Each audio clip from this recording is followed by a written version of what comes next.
Hi, my name is Mia, and I'm 27. I've spent most of my adult life as a freelance graphic designer in the small town of Windmill Ridge, Oregon. It's not glamorous by any stretch of the imagination, but it's a place I know, a place I feel at home in. It's quiet, peaceful, and that's just how I like it. I live in a cozy little apartment that's tucked away on the edge of town, with big windows that overlook a stretch of forest. I spend my days working from my computer, designing everything from logos to websites. But I never mind the solitude. I've always been a bit of an introvert. My work suits me, my apartment suits me, and for the most part, life is good. But despite the comfortable routine I've built, there's always been one thing missing. One person that I've never been able to shake from my heart. Noah, and I have known each other since we were kids. Our families were close, our parents had been friends long before we were born, and we spent countless summers together, running around the lake, climbing trees, and building makeshift forts in the woods. We were inseparable back then. We'd talk about everything from the silliest things like which TV show was the best, to more serious matters like our dreams for the future. We always understood each other in a way no one else did. But as we grew older, life took us in different directions. I stayed in Windmill Ridge, building my career slowly, while Noah left for the big city to attend law school. It was hard, those first few years of not seeing him, but we kept in touch through calls and messages. Every time he came back to visit, it was like no time had passed. We'd pick up right where we left off.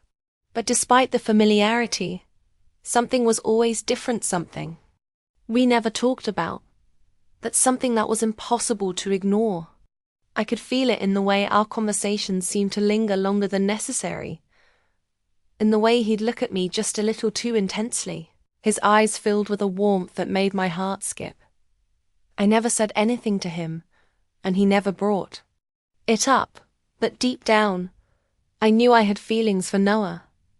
It was more than just a simple crush. It was something deeper, something I didn't know how to put into words. But we never crossed that line, never spoke about it. It was always unspoken, always hidden behind our shared laughter and casual conversations. We never said the words "I love you," but we always knew.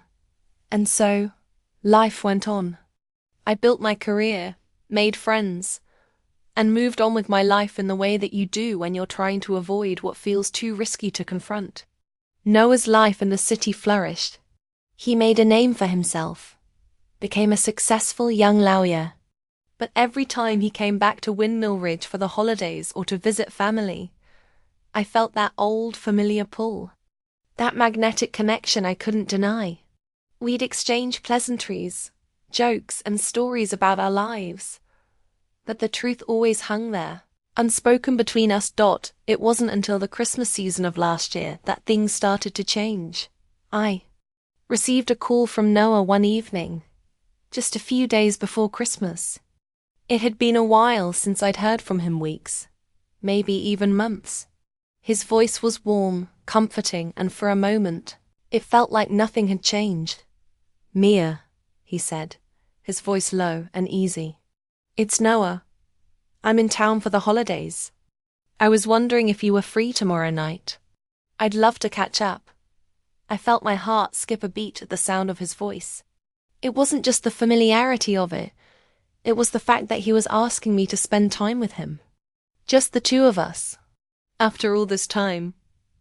"Of course," I said, trying to sound nonchalant. "I'd love to see you, Noah. What time?" 7, he said, his voice easygoing. "Let's grab dinner. I'll pick you up." "Sounds perfect," I replied, my voice betraying the excitement I felt. It had been far too long since I'd seen him, and I couldn't deny the flutter of nervousness that rose inside me. But I tried to shake it off. It would just be like old times, right? But deep down, I knew it wasn't. This time, things would. be different. The next evening, I found myself standing by the window, waiting for Noah's car to pull up. The snow had started to fall heavily, turning everything outside into a winter wonderland. The world felt quiet and still, and I stood there for a moment, taking in the serene beauty of the night. My thoughts were a swirl of excitement, apprehension, and a quiet longing I hadn't let myself acknowledge in years. When I saw his car pull into the driveway, I felt my pulse quicken. I grabbed my coat and scarf, my hands trembling slightly as I wrapped them around me. I opened the door to find Noah standing on the porch, a warm smile on his face. His dark hair tousled from the cold. "Hey, Mia," he greeted me, his voice rich and familiar. "You look amazing as always." "Thanks," I said, smiling a little too quickly. "It's good to see you, Noah." He stepped closer, wrapping me in a hug, and for a brief moment, everything felt right. It was like we had never been apart. He smelled familiar, like the woods after a rainstorm. A scent I hadn't realized I had missed so much until it filled my senses again. We drove to a cozy local restaurant, a small family-owned place I had always loved. It was quiet and intimate, the kind of place you could lose yourself in, where the outside world didn't exist. Noah and I quickly fell into easy conversation, talking about everything and nothing, like we had done so many times before. We reminisced about childhood memories, about the stupid things we'd done together, and about our lives now. The night seemed to slip away, but there was something unspoken between us, something that lingered in the silence between our words. Every time our eyes met, I felt my heart race. I knew I wasn't imagining it. Noah felt it too. The chemistry between us was undeniable, but neither of us said anything, not out loud. We didn't need to. We both knew what was happening, even if we refused to acknowledge it. After dinner, we decided to take a drive around town, something we used to do when we were younger. The streets were quiet, the only sounds being the soft hum of the car's engine and the occasional crackle of the radio. Noah reached over and turned it off, leaving us in silence, just the two of us. "You've changed, Mia," he said softly, breaking the quiet. "In a good way. I can see it. You seem more peaceful now. You've always been strong, but now there's a calmness about you." I looked at him, trying to hide the way his words affected me. "I guess I've grown up a little," I said, my voice betraying a hint of emotion. "I've had to. Life doesn't wait around, you know?" He nodded, his eyes never leaving mine. "I get that. But I also think sometimes we spend so much time focusing on what we think we should do that we forget what we really want." My heart pounded in my chest, and I could feel the air between us shift, thickening with a tension I couldn't ignore. His gaze never wavered, and I realized, for the first time, that Noah wasn't just talking about my life. He was talking about us. The car came to a stop outside my apartment building, and I felt the weight of the moment. I wasn't ready for this night to end, not yet, but I didn't know how to keep it going, how to confront the feelings I had buried deep inside for so long. He stepped out of the car and walked around to open the door for me, his hand brushing mine as I stepped out. "Thanks for tonight," I said, my voice quiet, unsure of what else to say. "No problem," Noah replied, his voice a little softer now, like he was trying to figure something out. "It was really good to see you, Mia. I've missed our talks." I turned to him, meeting his eyes, and I felt everything in me shift. The moment had come. The moment I had been afraid to face for years. "Me too," I whispered before I could stop myself. And just like that, the tension between us broke, and Noah leaned forward, his lips brushing softly against mine. The kiss was gentle at first, as if we were both testing the waters. But then something shifted. Something deep inside us both. The kiss deepened, more intense now, filled with all the things we had never said, all the things we had always known. When we pulled away, I felt a rush of emotions: relief, confusion, joy, fear, but most of all, I felt like something had finally clicked into place. Noah stepped back, a small, unsure smile on his face. "We never said, 'I love you,'" he said quietly, his words laden with meaning. "But we always knew."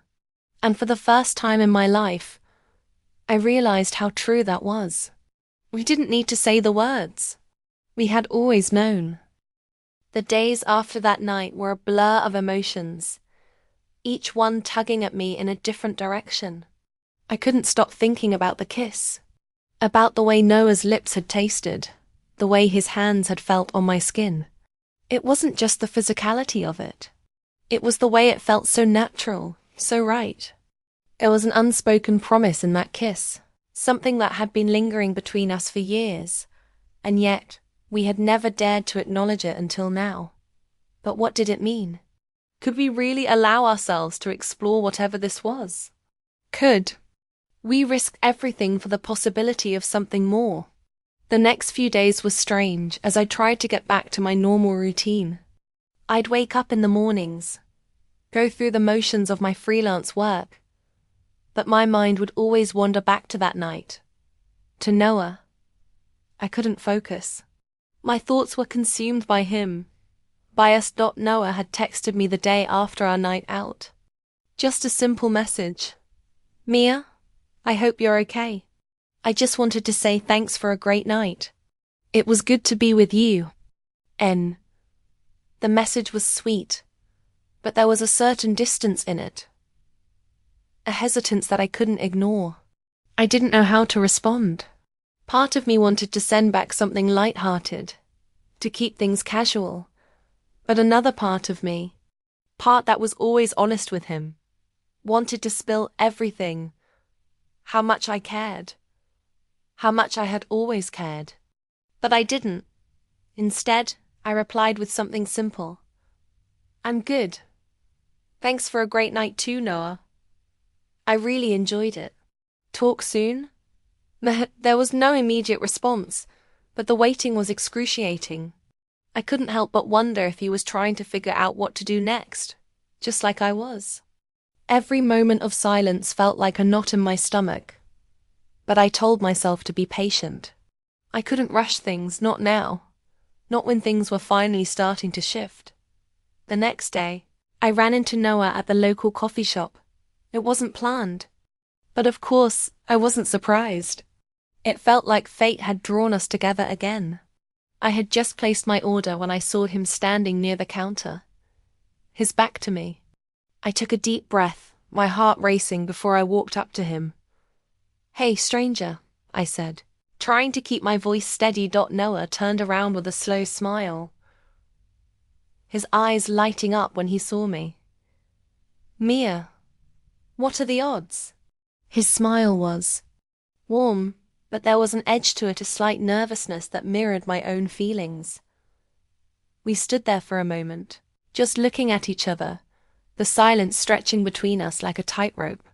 Neither of us seemed to know how to bridge the gap that had suddenly appeared between us.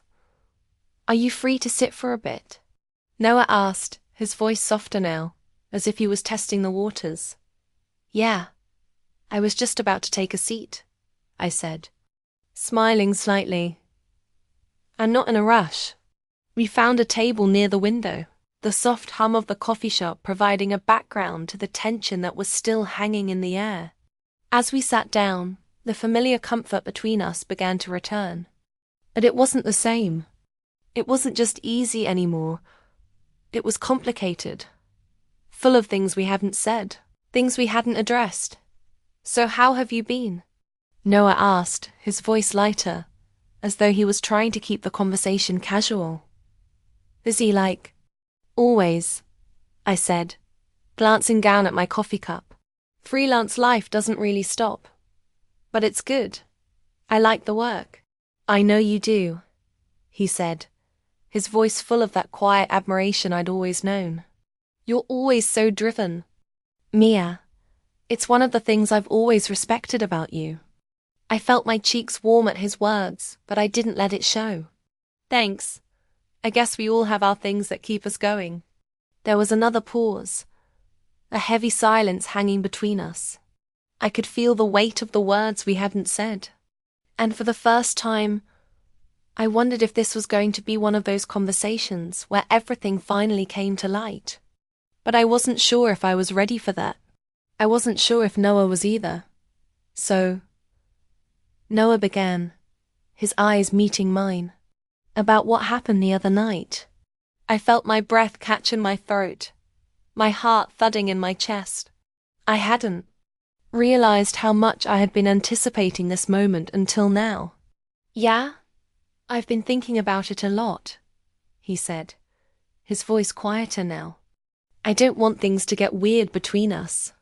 We've known each other for so long, and I don't want to mess that up. But I also don't want to pretend like nothing happened, like it was just some casual kiss. I stared at him, my chest tightening.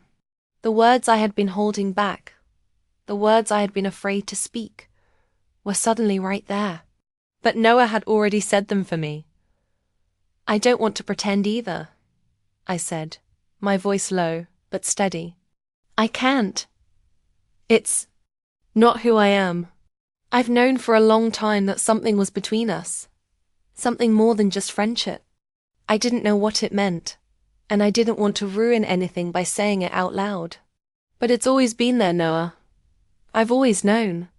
Noah's eyes softened, his expression filled with something that I couldn't quite decipher. I feel the same way, he said quietly. I've always known. But I didn't want to force anything, especially not when it meant risking our friendship. But now, after that night, I can't ignore it anymore. I don't want to.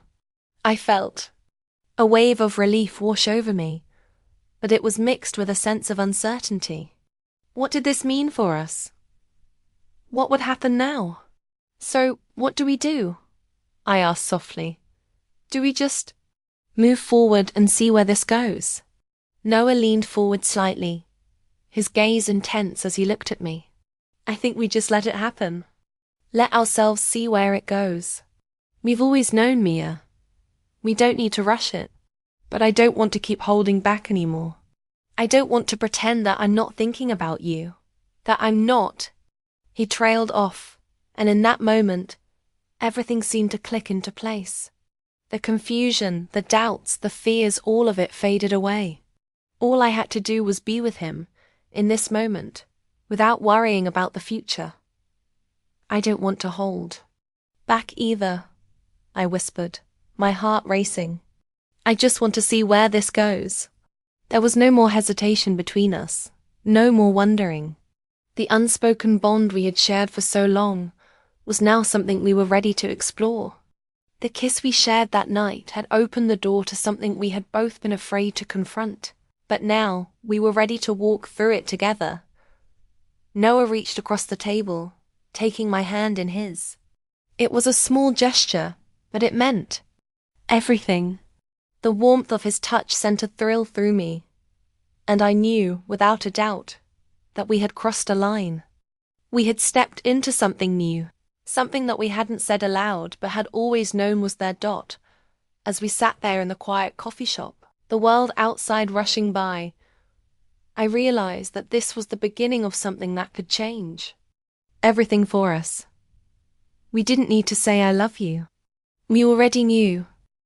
The days following that coffee shop conversation were both exhilarating and confusing. The unspoken promise that Noah and I had finally acknowledged felt like a heavy weight. But at the same time, it was a release. For years we had both known. Something more was between us, something deeper than friendship. But neither of us had been brave enough to face it. Now, we were standing on the edge of something, and it was both thrilling and terrifying. After our conversation, Noah and I started texting and calling more frequently. Our connection, which had always been strong, now felt more tangible. There was a softness in his words, a vulnerability in his voice that I hadn't heard before.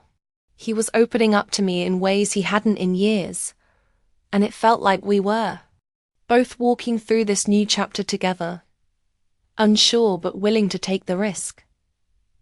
A week later, we decided to meet again.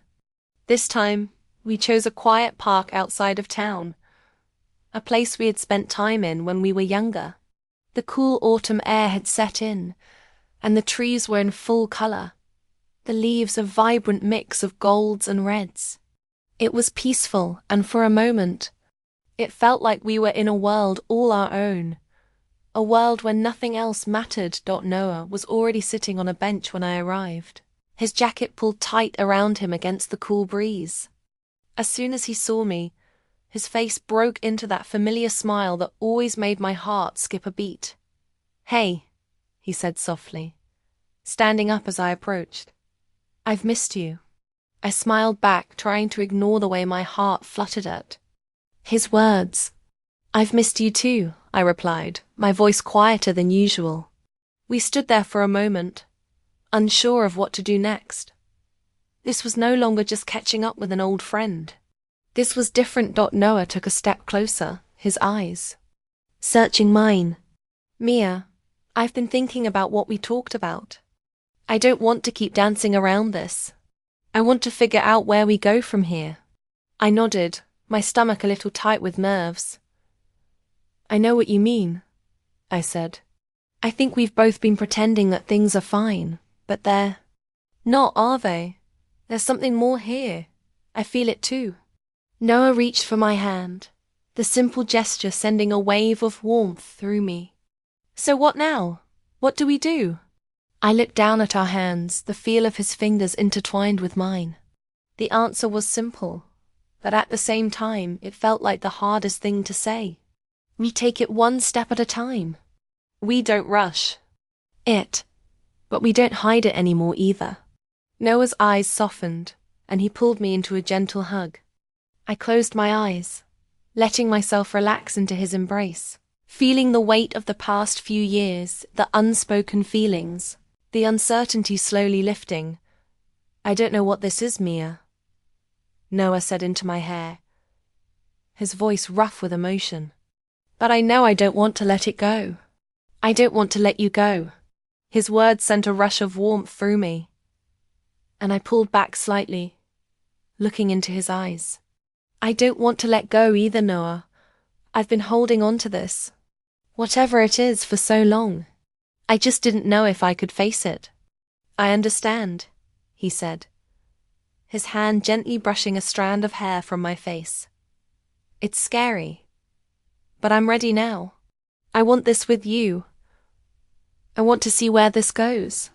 I smiled, the vulnerability in his words hitting me hard. We had been dancing around this for years, that now we were both ready to step forward.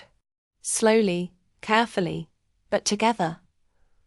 For the rest of the afternoon, we walked through the park, talking about everything and nothing. It felt like we were getting to know each other all over again. But this time, it was different. We weren't just friends anymore. We were something more. And for the first time, I wasn't afraid of what that meant. Later that evening, as the sun set and the sky turned dark, Noah drove me home. The car was quiet, but there was an easy tension between us, like the calm before. A storm. I could feel the weight of everything we had left unsaid. But in that silence, there was also a sense of peace. We didn't need to fill every moment with words. We both knew what was happening. When we arrived at my apartment, Noah turned to me, his hand resting on the gear shift, his eyes focused on me with that same intensity I had seen a few times before. "Mia," he began, his voice low. "I don't know where this is going, but I'm not going anywhere. I want you to know that." I felt my heart race as I looked at him. "I know. And I'm not going anywhere either." We both stepped out of the car, and as I walked toward the door, Noah followed. For a moment we just stood there, looking at each other in the quiet of the night. "I'm really glad you're here," I said, my voice soft, but filled with sincerity. Noah smiled, stepping forward and pulling me into another hug. This one was different from the others. This one felt like a promise, a vow without words. It was a promise to try, to be open to whatever this was between us, without fear of what it might become. "I am too," he whispered, his voice full of emotion. "I'm so glad we're here, Mia." As I pulled away, I looked into his eyes, and in that moment, I realized how far we had come. We had both been living in this space between friendship and something more. But now, we were stepping into the unknown together. It wasn't perfect, but it didn't need to be. We had always known what this was, and we were finally ready to let ourselves feel it. Next few weeks, the weeks that followed, felt like a dream. Everything had changed, but in a way that was more natural than either of us could have imagined. We continued to see each other, taking things slowly, but always with an understanding of where we were headed. The awkwardness that had once existed between us was gone, replaced with something new, something deeper. We spent our evenings talking for hours, exploring each other's worlds. I learned more about Noah's life in the city, his struggles and triumphs, and he listened as I shared the little things about my day-to-day life, my work, my dreams. It wasn't always easy. There were moments of uncertainty, moments where we questioned what we were doing, but there was also something comforting about it. The unspoken bond between us had always been there, but now it was becoming something we could finally express. One Friday night, a few weeks after our conversation in the park, Noah surprised me with a trip to a nearby town for dinner. It wasn't extravagant, but it was thoughtful. We spent the evening walking along the river, hand in hand, as the lights from the distant city reflected off the water. The cool air wrapped around us, but with Noah beside me, I felt warm. "Mia," Noah said as we stood by the water, the city skyline glowing behind us. "I'm glad we did this. I'm glad we took that step." I smiled up at him, my heart swelling. "Me too, Noah. I'm glad we're doing this together." We stood there in silence for a moment, just holding each other, and for the first time in a long while, I felt like I was exactly where I was supposed to be.